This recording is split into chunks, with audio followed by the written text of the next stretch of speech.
안녕하세요. 11월 28일 진짜 안보 방송 시작하겠습니다. 저는 평화네트워크 문채원이고요. 옆에는 정옥식 대표와 함께 있습니다. 안녕하세요. 네, 안녕하세요. 네, 벌써 크리스마스가 한 달도 안 남았네요.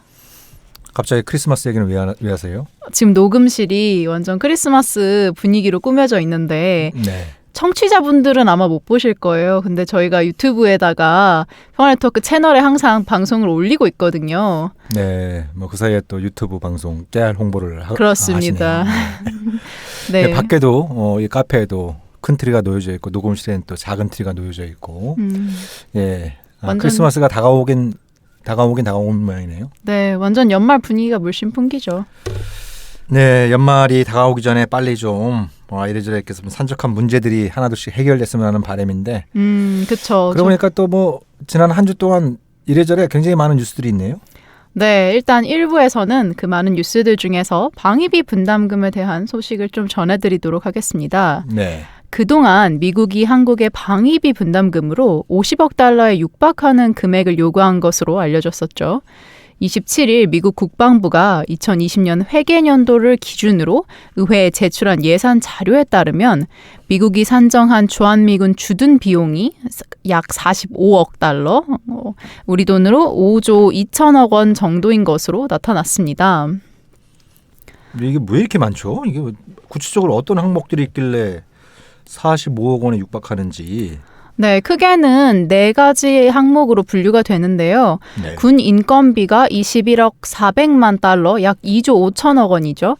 그리고 비슷한 수치로 운영 유지비가 있고요. 그 외에도 가족 주택비, 그리고 특정 목적용 회전기금 등 이런 항목들이 있어서 결국 다 합하면은 약 45억 달러 정도 된다라는 예산안 수치가 나와 있습니다. 네, 그러니까 가장 많은 비중을 차지하는 게 이제 주한미군의 인건비. 네, 거의 절반 정도. 네. 그다음에 운영 유지비. 네. 네, 이렇게 되어 있는데 그 전까지 대개 알려진 거는 이제 그 미국이 주한미군 주둔 경비로 네. 좀 직접 비용. 그러니까 사실 뭐 군 인건비, 주한미군 인건비는 그죠? 한국에 있던 일본에 네. 있던 미국 본토에 있던 이 인건비는 나가는 거 아닙니까? 그렇죠. 예? 그죠? 기본값이죠. 네. 예. 근데 요걸 갖다가 또 주한미군 주둔 비용으로 포함시킨 걸 봐서는 상당히 정치적 의도가 엿보여요. 그전에는 포함시키지 않았다가 이번에 딱 이렇게 포함시킨 거 보니까 어떻게든지 트럼프의 오도 사항을 맞추려고 네. 좀 이렇게 일부러 주한미군 주둔 비용이 엄청나게 많은 것처럼 좀 부풀려고 하는 의도가 엿보이고 운영 유지비 이것이 미국 측 부담이 이 정도 된다는 거잖아요. 네, 그렇죠. 근데 이것도 거의 2배로 늘어났어요. 그 전에 비해서. 네. 그러니까 보통 주한미군의 운영 유지비, 주둔 비용이 그 전에 한 20억 달러로 추산이 됐고, 네. 그래서 이걸 반반 정도씩 나눠내자.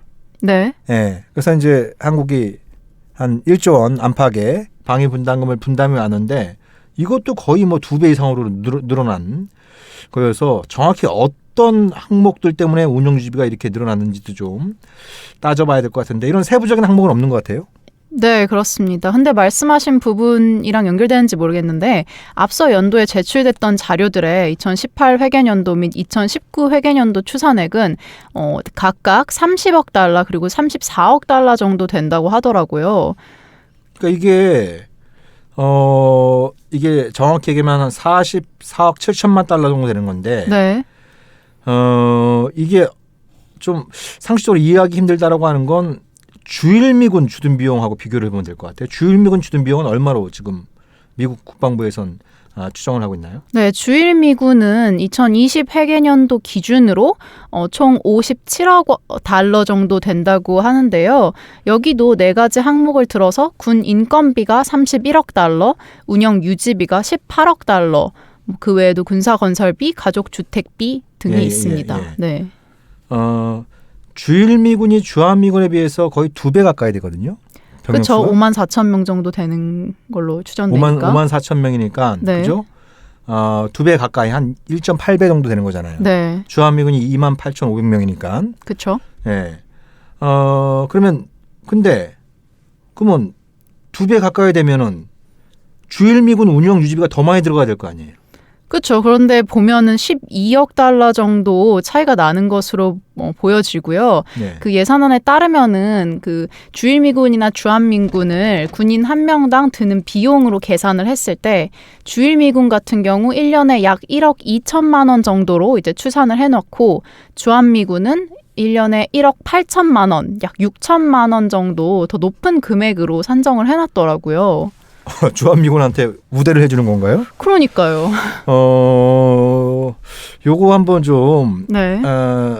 좀 구체적으로 따져봐야 될 텐데 이게 정확한 자료가 없으니까 그죠? 네. 예.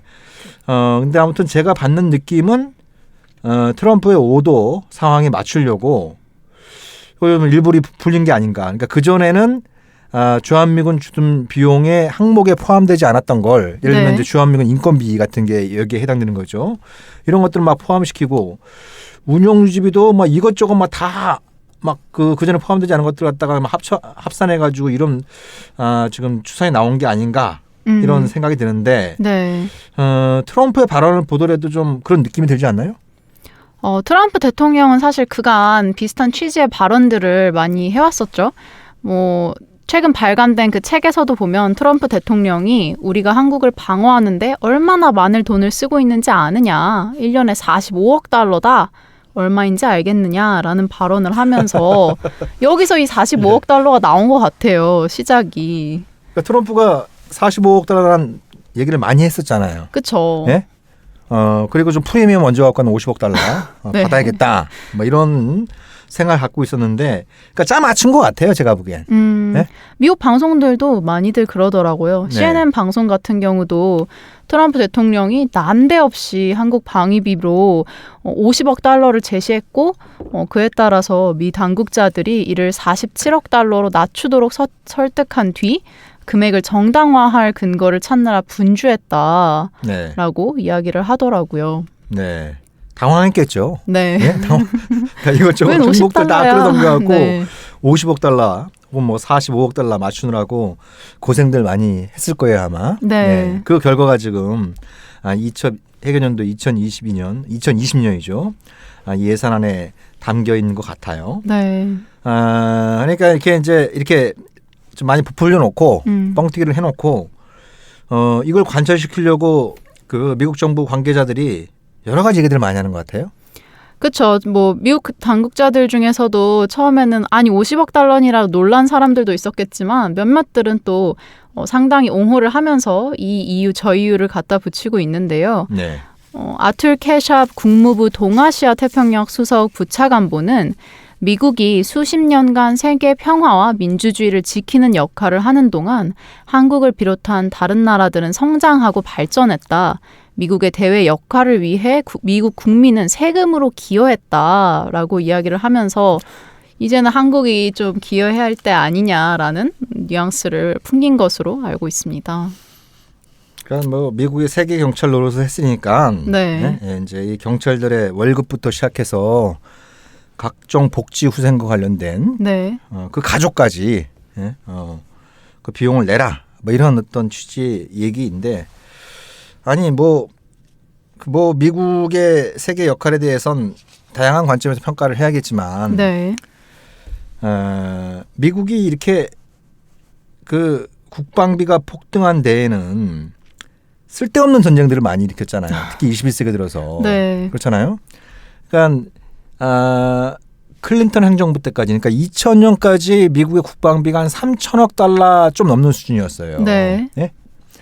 근데 2001년도에 9.11 테러가 발생하고 뭐 그 이전부터 이제 부시 행정부가 국방비를 대폭 늘리겠다라고 하는 입장은 밝혔지만 그렇지만 그때 꼭 아프가니스탄을 침공할 필요가 있었느냐 네. 그런 문제 제기가 있었는데 결국 침공을 강행했고 그리고 또 9.11 테러와 아무런 관계가 없던 오히려 좀 알카에다와 관계가 별로 좋지 않았던 후세인 정권까지 이라크의 후세인 정권까지 제거하겠다면 또 이라크 침공도 강행했잖아요. 네. 그러면서 미국의 국방비가 폭등하고 그리고 전쟁 수행 비용이 폭등하고 네. 거기에 사상자들 많이 발생하고 네. 그다음에 미국의 이제 전반적인 어떤 그 위신이 추락하고 이러면서 이라크와 아프가니스탄의 총 전쟁 비용이 한 2조 달러 정도 된다고 한 거잖아요. 네. 그러면서 미국 국민들의 삶이 좀 안 좋아진 거죠. 네. 그러니까 쓸데없는 전쟁을 안 하면 되는 겁니다. 예? 쓸데없는 전쟁을 안 하면 되는 거지. 그렇게 해놓고선 미국이 어떤 여러 가지 이제 좀 재정 적자도 늘어나고 네. 그러다 보니까 이제 세금, 뭐 증세, 감세 이런 논쟁도 좀 커지고 미국 그 사회에 중추라고 할 수 있는 40대 백인 남성들의 삶이 많이 피폐해진대요. 제가 깜짝 놀랐던 게 미국에서 그 자살률이 가장 높은 집단이 40대 백인 남성이라는 얘기를 듣고 좀 깜짝 놀랐던. 네. 이들이 이제 이 트럼프의 강력한 지지 기반이지 않습니까? 그건 미국 스스로 문제를 일으키고 그걸 자초해놓고선 그 비용을 갖다가 한국을 비롯한 동맹국에다 넘기겠다. 네. 이런 것 자체가 좀 이렇게 얘기하면서도 좀 자기가 좀 부끄럽지 않았을까 이런 생각이 들어요. 근데 미국 내부에서는 그런 생각들이 좀 많지 않을까요? 본인들이 악의 축이라고 부르는 국가들로부터 이제 세계를 구했다라고 정말 뿌리 깊게 생각하지 않는 이상 이런 말이 나오기 쉽지 않지 않을까요? 아니 악의 축이라고 이제 부시가 이란, 이라크, 북한을 지목했잖아요. 네. 네? 그 지들이 지목한 거잖아요. 그렇죠. 지들이 지목한 거예요. 네. 누가 뭐 그 세 나라 악의 축 지목하고 뭐 그들 나라를 제거해달라 이렇게 부탁한 나라들 없어요. 그렇죠. 예, 자기들이 해놓고서 이제 그 과정에서 엄청나게 재정 부담이 커지니까 그걸 갖다 떠넘기려고 하는 이런 어떤 속셈들을 좀 엿볼 수 있는 것 같아요. 예, 그러니까 뭐 미국이 민주주의의 수호자다, 평화의 수호자다, 뭐 100% 그런 걸 다 이렇게 부정하긴 힘들 수 있어요. 네. 특히 우리로서는 이제 한국 전쟁이라고 하는 굉장히 좀 뼈아픈 기억이 있고, 그때 미국이 신속하게 개입함으로써 우리가 이제 뭐 흔히 얘기하는 것처럼 이제 한반도 전체가 공산화되는 것을 예방했다라고 하는 그런 어떤 역사적인 평가는 분명 존재합니다. 네. 네, 존재하는 거고. 그렇지만 그런 어떤 미국의 역할이라고 하는 것은 좀 공과 가를 균형적으로 좀 바라볼 필요가 있는 거죠. 그렇죠. 예. 네. 뭐 예를 들면 그 도널드 그레그 이제 1970년대에는 CIA 한국 지부장을 하고 그다음에 1980년대 말하고 90년대 초에 걸쳐서 주한 미국 대사를 했던 도널드 그레그 같은 분은 미국인들이 좀 한국에서 했던 역할들을 좀 여러 가지 관점에서 다양하게 봐야 된다라고 얘기를 하면서 네. 결국 그 한국의 비극이 한국인들의 의지와 관계없이 분단에서 비롯된 측면이 강하고 네. 그 분단으로부터 미국도 자유로울 수 없다. 미국의 책임이 크다.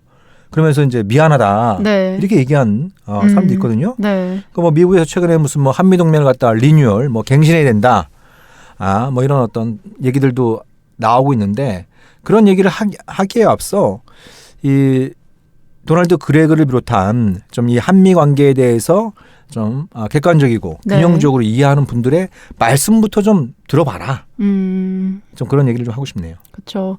근데 약간 현실에서는 아툴 케샤 부차관보뿐만 아니라 국내에서도 사실 이런 얘기 많잖아요. 한국 민주화랑 경제 발전이 미국 덕분인데 이거는 뭐 동맹에 대한 배신이다 이렇게 말하는 보수 언론들도 있고 한데 그렇게 좀 균형적으로 바라볼 필요가 있다라는 말씀 알겠고요. 네.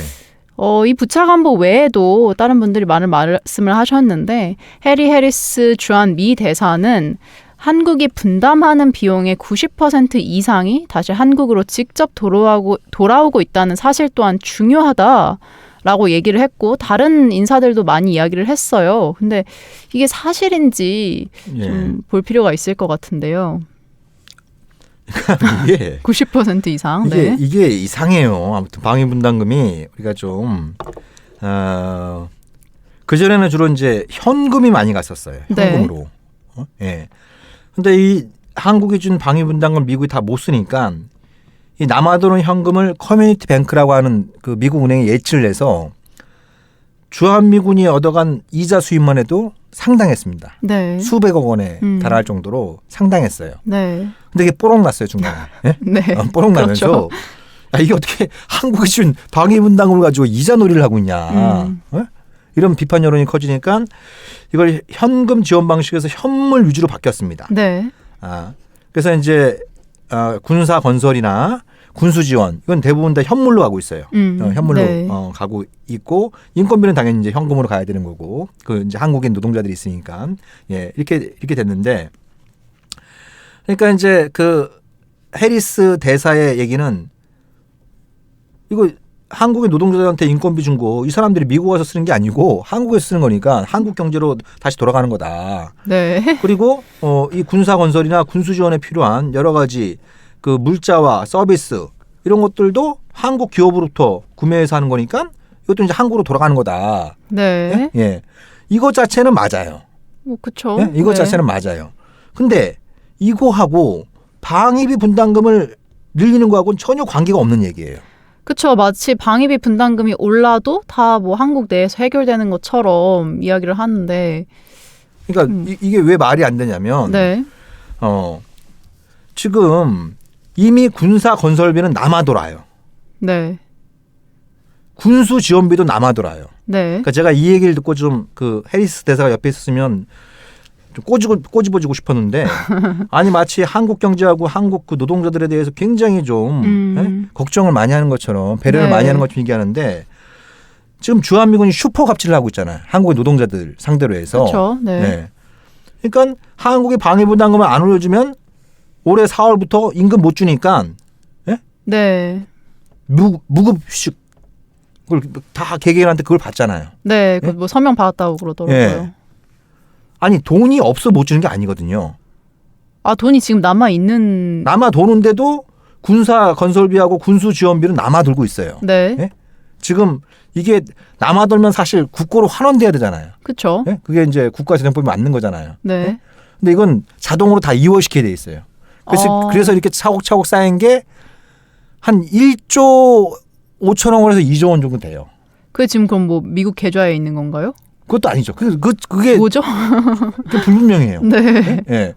계좌에 있는 것도 아니에요. 왜냐하면 현물로 지급하게 주게 네. 되기 때문에 무슨 뭐 잔뜩 뭐 부품이나 뭐 장비나 이런 것들을 갖다가 한국 국방부에 사가지고 주한미군한테 주는 게 그런 거 갖다가 무슨 뭐 주한미군이 창고에 쌓아두고 있는 그런 것이 아니고 네. 아직 그 지출이 안 된 거예요. 예. 네. 그러면 이건 마땅히 국고로 환원되고 다음 연도 예산을 편성할 때 그걸 반영해서 해야 될 거 아니에요. 그렇죠. 근데 그게 아니고 요거는 계속 남아갖고 지금 2조 원 가까이 쌓여 있는 거예요. 네. 근데 인건비는 부족하다고 예. 툭하면 해고하고 이번엔 또 무급휴가 네. 이걸 다 개별적으로 각서를 받아내고 네. 그러니까 이 한국인 주한미군 한국의 노조에서 그 얘기 듣고 좀 마음이 짠하더라고요. 본인들은 참. 무급으로라도 국가 안보를 위해서 계속 일하겠다. 네. 정부에서는 예? 네. 이런 어떤 주한미군의 갑질에 굴복하지 말고 우리 국민들이 이해할 수 있는 수준에서 당당하게 미국과 협상하길 바란다. 네. 그런 입장도 낸 거잖아요. 그렇죠. 네. 네. 그러니까 이렇게 한국인 노동자들한테 갑질을 하면서 협박을 하면서 마치 한국 경제를 생각하는 것처럼 이렇게 얘기하는 것 자체가 굉장히 그 옆에 있으면 제가 한번 때릴 수는 없고 꼬집어주고 싶은 그런 발언인 거죠. 근데 아까 저희가 예산안 얘기했었잖아요. 미 국방부 예산안. 네. 근데 미 국방부 예산안에서 이제 45억 달러 정도 주한미군이 사용을 하고 있다라고 했는데 최근에 이제 방위비 분담금 협상으로 50억 달러 정도를 요구했다라는 이야기가 있는 걸 보면은 네. 그러면 이 돈으로 이제 주한미군 주둔 모든 비용을 이제 대겠다 약간 이런 계획인 건가요, 미국은? 그러니까 이게 대충 이제 아까 처음에 소개한 것처럼 이걸 맞추려면 50억 달러를 맞추려면 네. 주한미군 인건비를 다 한국이 부담하고 네. 운용유지비 다 부담하고 가족과 군무원의 주택비를 비롯한 여러 가지 복리후생과 관련된 비용도 부담하고 이러면 대충 한 45억 달러 정도가 나오는 거잖아요. 네. 예? 그리고 프리미엄 5억 달러 네. 이게 얹어가지고 50억 달러 네. 이렇게 받겠다라는 건데 그러니까 이게 아니 주한미군이 뭐 우리가 고용한 용병입니까? 동맹이라고 그래놓고서는 하는 거는 용병 맞는 것 같은데요. 그러면 이제 용병화를 선언하는 이제 미국 정부에서 그러면 네. 우리가 고용 여부는 우리가 판단하는 거예요. 그렇죠. 네, 네. 그러니까 그리고 이렇게 비싼 인건비를 주면서 이게 50억 달러면 주한미군 1인당 뭐 거의 뭐 한 2억 원, 3억 원 이렇게 들어가는 건데 그쵸. 그렇잖아요. 예, 이렇게 비싼 돈을 주면서 이렇게 용병을 거의 뭐 용병 사기업 수준으로 말하는 것도 참 민망할 정도의 상황이 연출되고 있는 거죠. 그러니까 미국 내에서 좀 자정 기능이 나올지 좀 두고 봐야겠지만 아무튼 뭐 이 트럼프의 이 배찌기 시계, 네. 이 막가파 시계 요구 이게 참 이건 뭐 어떻게 해결해야 될지 이게 좀 상식과 논리가 통하면 네. 좀 조정을 할 수 있는 문제겠지만 트럼프의 이 지시사항은 확실한 것 같고 그렇죠. 미국의 참모들은 대통령의 잘못된 인식과 주장을 고치기보다는 네. 그 오더를 갖다 충실히 이행하겠다라고 이렇게 말도 안 되는 얘기들을 늘어놓고 있는 상황들인 것 같네요. 근데 저희가 지난주에 그 이야기 나눴었잖아요. 한국의 모 언론사에서 주한미군 철수에 대해서 뭐 감축. 네, 일개 감축, 여단 그렇죠. 뭐. 일개 여단 감축, 뭐 미국이 방위비 분담금 협상에 불만족해서 뭐 그런 안을 생각하고 있다. 뭐 그런 뭐 오보인지 뭔지 모를 이제 소식을 전해드렸었는데 네. 거기에 관련해서 이 소식만 한번 짚고 넘어가겠습니다. 조너선 호프먼 미 국방부 대변인이 21일 미 국방부가 현재 주한미군 철수를 고려하고 있다는 조선일보 보도는 전혀 진실을 담고 있지 않다며 조선일보에 즉각 기사를 취소할 것을 요구한다라고 이야기를 했다고 해요. 조선일보가 취소했나요? 정정 보도를 냈나요? 그것까진 잘 모르겠는데 네. 그냥 그 특정 언론사를 이름을 콕 집어가지고 조선일보 그 보도 취소해라라고 한 점이 좀 흥미로워가지고 약간 팔로우업 하실 겸 전해드리고 있습니다. 네. 사실 참. 이게 정확한 진실은 제가 뭔지는 잘 모르겠어요. 네. 실제로 믿을 만한 소식통이 주한미군의 일개 여단 네. 철수가 검토되고 있다는 얘기를 조선일보에 흘린 건지 아니면 조선일보가 소설을 쓴 건지 네. 예, 그거는 아직 밝혀지지는 않았어요. 네. 그렇지만 미국 입장에서는 그런 게 있어요. 일종의 그런 언론 플레이를 통해서 플레이를 통해서 한국을 압박하는 이게 전형적인 방법 중에 하나거든요. 그렇죠. 네. 알아서 또 잘해주는 또 한국의 언론이나 정치인들이 많이 있잖아요. 예? 네, 예. 그렇습니다. 뭐 그런 것도 좀 우리가 가능성도 배제할 수는 없겠지만 아무튼 이게 미국 국방부에서 북한의 조선중앙통신을 보도를 반박한 것이 아니고 동맹국이나 한국의 조선일보 보도에 네. 대해서 반박을 하면서 기사 취소를 요구하는 좀 굉장히 흥미로웠습니다. 흥미로운 네. 일도 벌어지고 있는 것 같네요. 네. 뭐 지난번에 방위비 분담 특별협정 3차 회의가 잘 안 됐었는데 보니까 내주에 미국 워싱턴 DC에서 또 4차 회의가 열린다고 하더라고요. 그래서 네. 좀 분위기가 어떻게 될지 궁금하긴 한데 뭐 또 열리게 되면은 저희가 새로운 소식으로 들고 오겠습니다. 네. 네.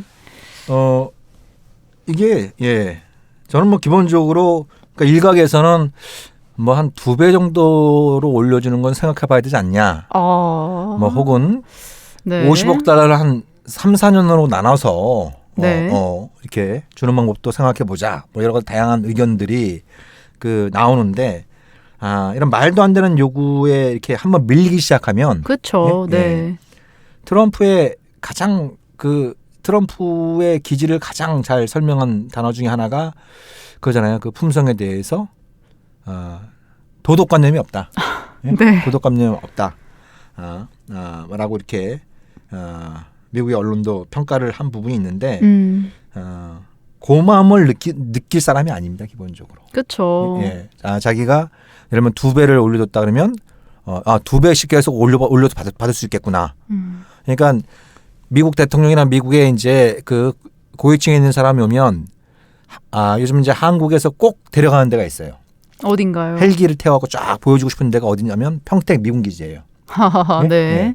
이 무려 11조 원의 한국 예산을 우리 국민들의 혈세를 투입해갖고 이렇게 세계에서 가장 크고 네. 멋진 기지를 지어줬다라는 걸 보여주는 거예요. 음. 그러면 거기에 대해서 이제 사람이라고 한다면 고마움을 느껴야 되잖아요. 그렇죠. 예, 예. 원래 그거 반반씩 부담하기로 했는데 한국이 93%를 부담한 거거든요. 평택 기지 관련해서. 네. 예. 그러면 그것이 이제 미국 측에서 고마움을 느끼고 방위비 분담금이나 뭐 이런저런 어떤 한미 관련된 현안에서 미국이 무리한 요구를 하지 않겠지. 이런 기대가 내심 좀 깔려 있는데 그런 걸 보면서 트럼프 같은 사람은 그렇게 느끼는 거죠. 한국이 진짜 부유한 나라가 됐구나. 부자 나라가 됐구나. 그러면 뭐 방위 분담금 한 50억 달러 받아낼 수 있겠지. 네. 그건 내가 지금 맨하탄에 있는 그 월세, 아파트 월세 받아내듯이 한국을 상대로도 그렇게 받아낼 수 있어. 네. 이런 식으로 가는 사람이기 때문에 여기서 밀리면은 더 큰 요구가 올 수 있다는 점을 좀 유념을 하면서 가장 기본적인 입장. 일단 SMA 그 방위비 분담금 특별 조치 협정이라고 하는 것이 한국의 노동자들에 대한 인건비, 네. 군사 건설비, 네. 군수 지원비 이렇게 딱 3개 항목으로 정해져 있거든요. 그렇죠. 예. 이 한도 내에서 협상을 한다라고 하는 원칙이 절대로 흔들리면 안 된다. 이런 네. 점을 좀 강조를 하고 싶네요. 원칙에 따른 협상을 해야 한다라고 정리를 하도록 하겠고요. 그럼 저희는 1부 방위비 분담금에 대해서 이야기 나눠보았는데 2부에서 다시 찾아뵙도록 하겠습니다. 감사합니다. 네, 고맙습니다.